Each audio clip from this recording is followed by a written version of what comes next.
Before we begin, this story involves the kidnapping and death of a young child. The details are handled with care, but if that's something you need to step away from, we understand. Take care of yourself first. Betty Gow pulled back the blankets in the nursery crib at 9 o'clock on a Tuesday night. The crib was empty. She checked with the baby's mother. Anne had just stepped from the bath. Neither woman had the child, and on the windowsill, propped against the glass like a letter someone wanted found, sat an envelope. Inside, a handwritten note demanding $50,000. At the bottom of the page, 2 interlocking blue circles around a red one, with small holes punched through the paper. A signature, from someone who expected to write again. You're listening to The Unlit Room. Every story in here actually happened. That's the part that should scare you. New stories every day, Monday through Saturday. Today, the most famous baby in America vanished from his crib, and the most famous aviator in the world couldn't bring him home. March 1st, 1932. The Highfields Estate, a whitewashed farmhouse tucked into the Sourland Mountains of central New Jersey.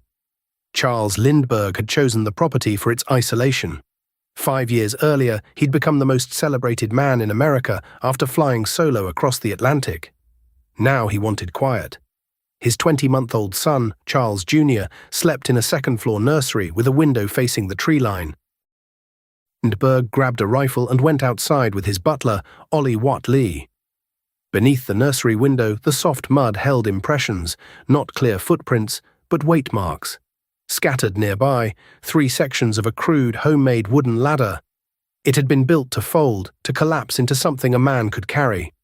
One section was cracked, snapped under strain. The police arrived within the hour. Fingerprint analysts dusted the note, the windowsill, the ladder. They found nothing usable. Whoever had climbed that ladder had been careful.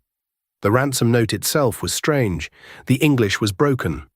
Have $50,000 ready, with distinctive misspellings that suggested a foreign-born writer. And that symbol at the bottom, the interlocking circles with the punched holes, wasn't decoration. It was authentication. A way to prove that the next letter came from the same person. Over the following weeks, 14 more ransom notes arrived. Everyone carried the same symbol. J. Edgar Hoover inserted the FBI into the investigation. New Jersey State Police coordinated the largest manhunt the country had ever seen. Tips poured in, thousands of them. None led anywhere. The kidnapper communicated only through the notes, always one step ahead. The Lindbergh kidnapping did something no crime had done before. It consumed the entire country. Newspapers ran daily front-page coverage for weeks. People who'd never locked their doors started checking their children's rooms at night. America's golden family had been broken into, and if it could happen to them, it could happen to anyone. Micro Cliffhanger 1, a retired Bronx schoolteacher named John Condon, who'd go by the codename Jaff C, volunteered himself as a go-between. Lindbergh agreed, and in April 1932, Condon handed $50,000 in cash to a shadowy figure in a Bronx cemetery. The money was gone, but Lindbergh paid the ransom. He believed he was buying his son back. On May 12, 1932, 72 days after the kidnapping, a truck driver pulled over on a back road in Hopewell Township, 4.5 miles from the Lindbergh estate. In the woods just off the road, he found the partially decomposed body of a small child. It was Charles Lindbergh Jr. The cause of death was a massive skull fracture. Investigators believed the child had been killed the night of the kidnapping, possibly dropped during the climb down the ladder when the rail snapped. The ransom had been paid for a child who was already dead. The case went cold.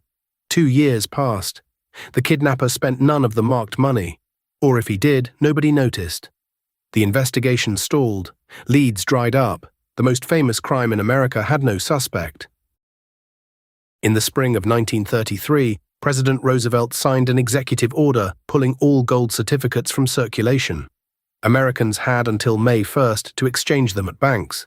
After that, the old bills would stand out, unusual, conspicuous, and $50,000 in marked gold certificates were still out there somewhere.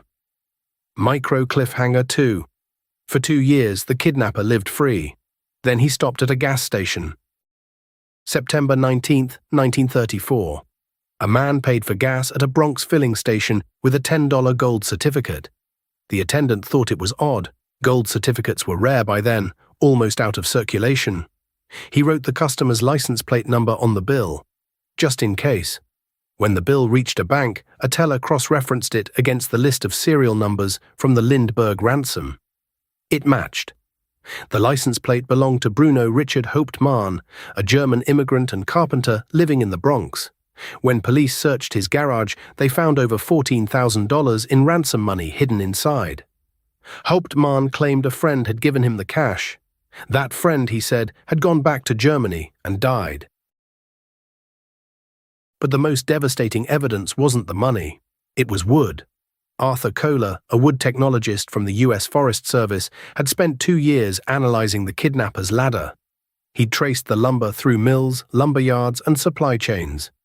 __break_9119 E086 __.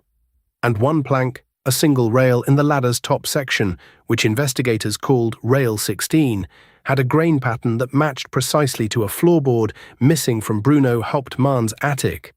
The nail holes lined up. The saw marks lined up. The kidnapper hadn't just built a ladder. He'd ripped a board from his own floor to do it.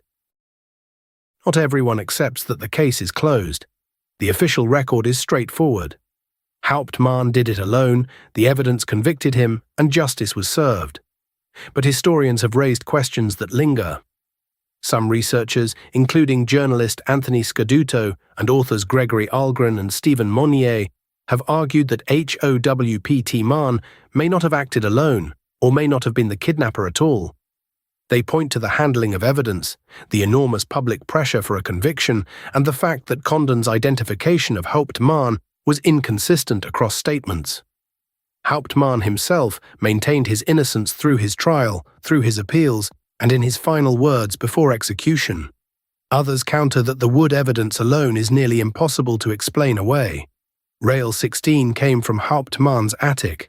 The ransom money was in his garage. The handwriting analysis matched. Both sides have evidence. Neither side can fully account for the others. The trial began in January 1935 in Flemington, New Jersey. It lasted 6 weeks. The courtroom was a circus. Reporters, photographers, and spectators packed the building daily. Hauptmann was found guilty of first-degree murder and sentenced to death. He refused every deal. Prosecutors offered to commute his sentence to life in prison if he'd confess. He wouldn't. On April 3, 1936, Bruno Richard Hauptmann was executed by electric chair at New Jersey State Prison in Trenton. His last words maintained what he'd said from the beginning. He didn't do it. The Lindbergh kidnapping changed the country in ways that lasted long after the trial ended. Congress passed the Federal Kidnapping Act, the Lindbergh Law, making it a federal crime to transport a kidnapped person across state lines. The FBI gained jurisdiction over kidnapping cases nationwide. But what the case really exposed was simpler and harder to fix. Charles Lindbergh was the most famous man in America. He had money, connections, the personal attention of the FBI director, and none of it could protect a 20-month-old sleeping in his crib. Fame made the Lindberghs visible. Visibility made them vulnerable. And in that gap between celebrity and safety, a child was lost. His name was Charles. He was 20 months old, and he deserved a life that nobody, not his famous father, not the law, not the largest manhunt in history, could give back to him. If this one kept you up tonight, good. New stories every day, Monday through Saturday. Subscribe so the next one finds you too. Follow the Unlit Room wherever you listen. Tell a friend, but maybe don't tell them it's all real until after they've finished. Full story on the main channel. Follow if you're wide awake. That was the Unlit Room. See you in the dark.